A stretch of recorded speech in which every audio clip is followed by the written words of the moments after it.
guys, my name is Maria and I run Boris Das innovative tradie marketplace with features to send quotes and invoices. And today we have Peter, a teacher from TAFE. Hi Peter, can you tell us a little bit about yourself? Hi, well I've been in the industry since 1984, where I undertook training as a TAFE in Ultimo, New South Wales. From there I've had my own businesses and I've been teaching and assessing since 1992 to 2023. So part of mine is assessing tradesmen and teaching tradesmen in painting and decorating at Ultimo TAFE. Thank you, Peter. It's great to have you here. It's unbelievable. My name is Daniel. I represent here PaintAccess, and today we're going to run all the questions how to obtain a trade painter's license here in Australia. Yep, great. Now we're probably going to start. It's a few options. One pass you can go through the government. One pass you can go by third-party educators. Could you please comment what benefits, what minuses, and things like this? Well, there's many options to actually get a certificate 3 in painting and decorating. You can actually go to a private certifier, which is a private RTO, where they offer studies for certificate 3 in 30611 and 30620, which are the new modules within TAFE. You have options. It's just like anything where you buy. You can actually look at the marketplace to see what trainer suits you and what they offer. And also you have the training course at New South Wales TAFE, which has been around there for 100 years in training. And we train not only painting, but all the other trades were in New South Wales in Australia. Pretty cool. And what is the current regulation for a painter here? Do we need to have a license to do business in Australia? Yeah, well, it varies from state to state, but in New South Wales, you need to have a certificate 3, which gains you a painting license in New South Wales for work over a certain amount of value of money. You'd have to check with fair trading with that, because that does vary, but you do need certificate. I think it starts from $5,000. $5,000, yes. So that varies, and that's when you'll need your certificate 3 and a license from fair trading. Sure. Okay, look, we'll probably jump. We have lots of tradies that have plenty of experience, but they don't have any real qualifications. Maybe if you could run us what current options with the TAFE New South Wales exist? Well, the options are, again, you can get by private certifier or with TAFE New South Wales. The criteria we look for, we offer a range of courses in Ultimo TAFE, which is number 1, which is the Skills Express program, which a Skills Express program, it normally costs around about $3,000. I'll just probably fit on mine. $3,000, and that's for non-residents of Australia, or also residents of Australia who would like to undertake a course via gap training and recognition of prior learning. So what gap training is that gap training? Yeah, you may have, there's 27 subjects or competencies in a painting and decorating course. Now you may have 24 of them, but you need the additional ones. We'd look at that and do that gap training to get your competencies up in that. Now that takes place on either Thursday or Tuesday or Thursday night in Ultimo TAFE, between the hours of 5:30 and 9 o'clock at night. And how many years? That's over a period of say 25 weeks. 25 weeks. Okay, and if you do have additional skills, that could decrease, because you may have RPLs in say 5 of those. You might only be going for 5 weeks. Okay, so it could decrease. It's a recognition prior learning. Yep, recognition of prior learning, yep. And that recognition of prior learning can be undertaken by either third-party reports from their supervisor, okay, or from their builders, by video, written concepts, or demonstration. So, and again, if you don't have that, we do the gap training in-house at TAFE on site.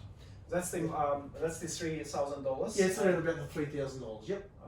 And that's the most popular way to obtain. That's the most popular one, because we find a lot of the mature age students, we work during the day, and to come at night time you can actually do that. It gives you a bit more flexibility. Until about 9, yeah? Yeah, about 9. Yep. Okay. Yep. And you can assess, you understand which subjects already we can easily tick as done, and you just adding those. So it depends on the student. It depends on the student and your skills and what you already have. Yep. Yeah, very cool. What about if it's just I don't have any experience, but I would like to get lessons? Okay, so the TAFE also has a night course as well for mature age students, okay, which is again during the weekday. How much? What is the? You have to. It depends on the Smart Skills program and how much that would cost. Sometimes they may offer you free or maybe a fee. Okay. Again, you have to check with the relevant parties. How about if it's a standard? What would be the fee? Normally, if you've got anything higher than certificate 3, would be $12,000. Okay, but Yep. And the transfer, if it's only the evening, for example.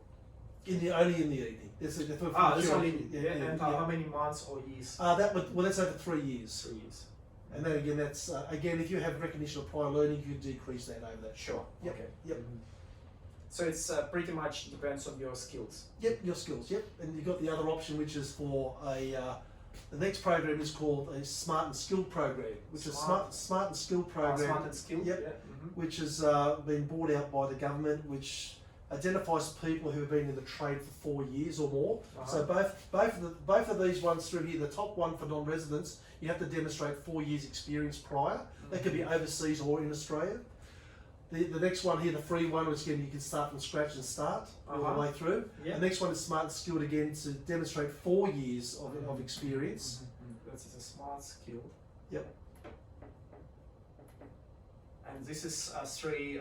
Okay, that could be free depending on your eligibility. The eligibility. What about if it's a non-resident? A non-resident's not available for non-residents. Okay. That's what the option is for the non-resident for up there. And Smart Skill, it depends again. So it kind of combines. You can do a recognition prior learning as well. Yes, you can. Yes, yep. That is again recognition prior learning. That would take over again, say 20 weeks, or shorter. But it's not always available. No, you have to actually contact TAFE New South Wales and ask for put your name on the list for availability, and they'll contact you and they'll interview you in relation to your skills and what you have, and put you on an eligibility list. Sure. That's very, very cool information. So if we'll come back to the first option, and you're not resident, what would be the fee for this? Approximately 3,000. It goes up because it goes up every year, obviously, because it was $2,800 previously. But again, TAFE sets these fees at that level all the way through. Sure. And for example, if I have most of the subject passed, is this still 3K or yes, okay, it's still 3K. Yeah, it takes the onus is on a lot of the paperwork to actually get all that together, and then incorporate it into the training plans, and then do your gap training. So, for example, you might have 20 subjects you've already done. You can show by videos, photos. Photos, you're actually doing the work, not just snapshots, but you're actually doing it. References and all that stuff there, that will give you underway to actually decreasing that 25 weeks, probably 2 weeks or three or 4 subjects. So it's a smart way to go things. And in TAFE, do you have physical facility where you can? Yes, we do. We have a series of cubicles in TAFE. We have about 24 cubicles where you actually do the wallpapering, you do the texture finishing, you do the specialist finishes in rag rolling, etc., all the way through there. We have a spray painting booth. We use the campus as our blanket to actually do airless spray, to do all that stuff there. So you have practical training. It's practical. It's not all computer work, because that's what my emphasis is. Painters are hands-on. A lot of people get confused with all the computer work that you have to generate. We try and minimise that as much as we can, because we're painters. We know that's why we like to offer these things all the way through here with a more hands-on approach. Wow.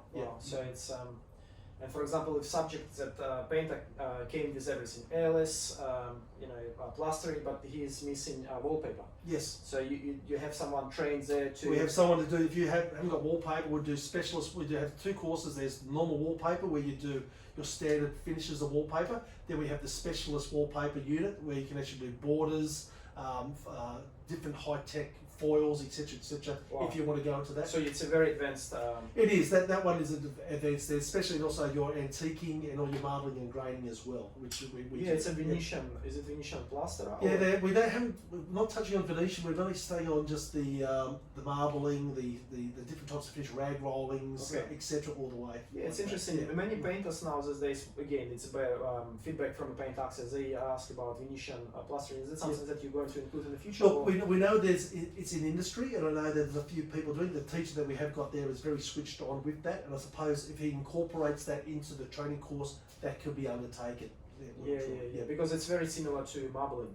It's a same effect. Okay. And what do you see from your experience, qualified painters? What they skill they you reckon they need to improve? Like, what is the majority of people that come? I think a lot of the skills they just need to improve in is business management, which is number 1. Okay, that's a component of the course that you do. Again, you can do that by undertaking recognition prior learning, but again, the hands-on approach, how to quote, how to measure, how to do these things, incorporating new technology like you've got in play there to understand that. Measure. I think also there's wallpapering in the specialist finishes. I think that's spray painting, wallpapering, business management. Those are the areas where the trade's lacking with skill-wise. Then when I travel around the country and we teach, everyone's sort of got all the skills of preparation and finish coding, etc. But the finesse type of stuff there, where the money is that's the sort of the top end of the market through there. People are actually not very good at. Okay, that's very cool to hear. That like we can probably get some. If someone comes to us, we can always get these points. Okay, I'm just trying to walk. Another interesting point that we hear from people, they write from overseas. If painting and decorating available through the required list of occupations through the Australian government programs, that you can potentially get the Australian permanent residency. Yeah, there's a program called Trades Recognition Australia, which is run by the federal government, and has, if you go to the website, you can actually look at the preferred trades. There's a priority trade list, and on the priority trade list is painting and decorating. So part of that process is that if you register with the TRA and you come to Australia, for example, you have to do the training course in Australia, which you can be either done by private certifier or by TAFE New South Wales. Once you do that, you have to then work with an employer for 860 hours. So that's full documentation. So you have to submit your pay slips for the 800 hours plus. Once you're ready, they will then say, are you job ready? You will pay a fee to the government to get an assessor to come out. That assessor will come out and see if you're job ready.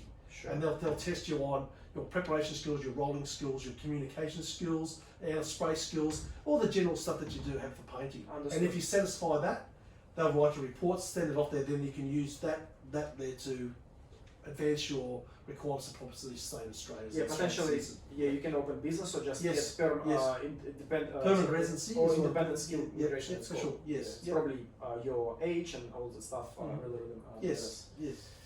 Okay, what else is very important? How many subjects altogether? There's 27. 27 subjects. Yeah. Wow. Yeah. Wow. And it's the basic, because it forms down to preparation, rolling, brushing. A lot of the stuff in the first year is like first year and second year. So a lot of the mature age students would already have that if they've been working in the industry for so long. So again, it's the back end, which is your elevator work platform, scaffolding, that's what we do, airless spray, wallpapering, texture finishes, all those specialist stuff there, just to tweak the skills up a little bit more, rather than just your polyfiller or your base coats on exactly the ends right. and stuff. It's tweaking up the next bit. And for example, in airless, you have that's the full subject, and you have sub subjects as well, or it's we just got airless spray operation, and we used to have conventional spray, but now we're moving away from conventional spray, but we'd use the different high HVLP guns, etc. All the way through there. They talk about atomisation, the different tips, the 517s, the 410s, etc. Well, how you use those, where do you use those? Because I think a lot of people get confused about tips on how to use it, about what atomisation of paint, the pressures, the safety requirements, which is very important for airless spray. It's one of the biggest killers of painters in the world. Paint injection. So we go through all that, the safety aspects, and we do broad areas of walls. We do the masking up. So I think the masking ups, as you know, you're aware, is the hardest thing when you're doing prep and airless spray. So we go through that. It's crucial. You need to prep before you do spraying. Okay, so it's in 27 subjects. You kind of don't have sub subjects. It just goes. It just goes all the way through. Yeah. It's a nice program. And how do you evaluate skills and knowledges of painters? How do we evaluate? Yeah. Well, as a teacher you're trained, or as a painter and a teacher you're trained. You do it by either by observation, feedback, and also written and verbal communication. So we cross-check what competencies that we have, to what skills they have. We're asking questions. We do challenge testing. Okay. We also have written exams, and the written exams are not like we're in a school. Because again, we're painters. Okay. We sit down. We talk about the exam. We go over the exam. We have different scenarios, and then we sit down and we do the exam together in a class. And then we work through it all. So we do that. So it's challenge testing, exams, observation, actually doing the work on site. So we actually get practical experience, and that all forms a component of your assessment, which then you can be competent in that certain subject. Yep. Nice. Pretty cool. And if experienced painter comes to you, how do you evaluate his skills? We have I have a checklist. So a checklist is that we have the 27 subjects all the way through there, and we can ask them relevant questions in relation to that to demonstrate their skills and to how they communicate those skills to you. And if you can prove those, we'd tick that box off, and that's a evaluation of their skills. Then they'd come in and say, right, Peter, you said you had 15 things. Can you show me that? Yep. Thank you. Welcome on board. Yeah. So does it have to prove their skills by showing them? So sometimes we have a trade test. So sometimes we, depending on the teacher, the trade test is quite good because it sets down if you have a day. But it's pretty hard because it's so hard to give time. Okay. But we used to have to do trade tests to come in here and say, listen, can you do prep a wall, roll a wall, cut a wall, and then finish coat and do glossing, for example. Or we used to set little tasks like that, but we haven't done that for a while. It's not saying that we don't. It depends on how the teacher feels about it. But normally we set up the class. You'd say, right, you're eligible because you've been here for 4 years. You've demonstrated that you've been here for 4 years from painting all the way from overseas or in Australia. We go rightio, and then we start down, and you can prove all your points. You can do by RPL, and then we do the gap training, and then we're all away. Yep. It's probably one of maybe I'll just kind of get into it. What document is it from your supervisor? What particular document? So the documents you can show there's a couple of ways you can get. It's a third party report. So a third party report is a document that you fill out and say the supervisor fills out, or the builder who can verify your skills. Okay, and they sign off on those skills that you can demonstrate those skills. And also the client would then have to supply videos of him actually undertaking that as well. So the more supplementary evidence you have based on that. So for example, if I was wanting to do airless spray, Daniel would say, yes, he can airless spray. He does this, he sprays, he does that all the way through. Yes, show me your airless spray. Yes. So all of a sudden, the client is actually spraying the wall. He's got the proper PPE on, so he addresses safety, he addresses the correct distances to stop bounce back, he's adjusting the pressure, he's doing the proper cleaning regime all the way through. He demonstrates that on the video So and by seeing the pictures. That is enough evidence to actually move forward to the next stage. So you'd have a tick and you'd verify that with an exam at the end, just to consolidate everything, which is normally a multiple, so normally 30 questions all the way through there, and that verifies airless spray, packed away the package, then we go to the next one. Yeah. Very interesting. Very easy. Yeah. How much time does it take to get a license if you're an experienced painter and you can showcase and prove If you should, well, the thing is, you have to have your certificate 3 in painting and decorating. So that's the trigger point. So once you finish your certificate 3 in painting and decorating, then it's processed by a private RTO or TAFE New South Wales. It'll take up to 5 weeks to actually process through the system. Then you'll be issued with your transcript and your certificate 3 in painting and decorating. Then you're able to take that to New South Wales, the service centre, okay, RMS, and fill out the appropriate paperwork. Fill that out. There's I'm not sure the waiting time for the RMS, but normally it might be up to 3 or 4 weeks. You just pay a fee. Pay your fee, and then you'll be issued with your painting licence. And the best option is to take the 3-year option, not the 1. Okay, That's just more beneficial. And is it the supervisor license, or it's it's the general, not General. supervisor. It's just general one. General And one. we find that a lot of people, well, they let their a lot of the people in the trade might have done their old certificate, which is 8217, which was like 30 years ago or 20 years ago. And of course the packages change, the training packages change. If you let your license expire, you have to reapply again. If you haven't got the latest training program or package, you have to do the trade again. So what's happening is, if the artists either keep your license going, or if you fail to do it, you have to do one of these courses again to actually validate that you have the update skills, not the skills from 20 years ago. We're finding that a lot of people have let their license go and they're paid, and they're off out of trade for 2 years. They try to actually re-register, and they say, no, that's not the correct training package. Very important. And you have to do All this course again. And remember, if you haven't got this course, you're not licensed, you can't work. And a lot of people, especially in strata and builders now, and insurance companies are wanting a licensed painter, you can't do any work. So the art is to keep your license updated all the time. That's why I said 3 years, or you have to go through this process again. Guys, very important, don't get your license expired. If it's expired, you need to go again. Not good, not good. Yeah, that's pretty cool. And For example, if I pass all the subjects, it's only one subject that I didn't, recognition prior learning, and there are no students to this particular subject. What do you do? No, it's a one-on-one. So we're One-to-one. One-on-one. We'd say, rightio, we'll set your tasks. We'll say, rightio, for example, it might be, we find that with wallpaper and yellow spray, but it's also lead and asbestos. Sure. And that's where a lot of the guys, and elevated work platform, for example. Okay, these are the big ones: airless, wallpaper, elevated work platform, asbestos, and lead. There's a big push on for those subjects all the way through there. And what we do, we say, for example, you're saying, if we only have one person in the class, well, we get them in. Everyone else has got their lead certificate, all the way. We would then tailor just the class on one-on-one, sit down, go through the same process. Doesn't matter if we've got one or two or three. It's very important. It's we go because you paid the fees, we move on. You may come in the same class, they might be doing airless, but you've done airless, we get you one-on-one actually do the lead, and we do that lead, so you chicken go. But again, if people don't want to do this at TAFE, you can actually go and get your lead, you can get the green card, you can do it off-site, you can actually bring that to TAFE, recognition of prior learning. The yellow card, which is the elevated work platform, bring that. As soon as you bring the yellow card, you don't have to do possibly elevated work platform at TAFE. You don't have to do this working at heights because that's covered. So that's two subjects taken off because you've done that white card. Very cool. Yep. Yeah, interesting. So in 5 weeks, that's the minimum. Yeah, even if you have one subject, or it could go down for a week. It could. For example, if you're doing 25, it could be a week. You could have 26. Okay. You could have 26 subjects and have to wait all the way through and then do asbestos. You can just be able to do asbestos all the way and then you pass.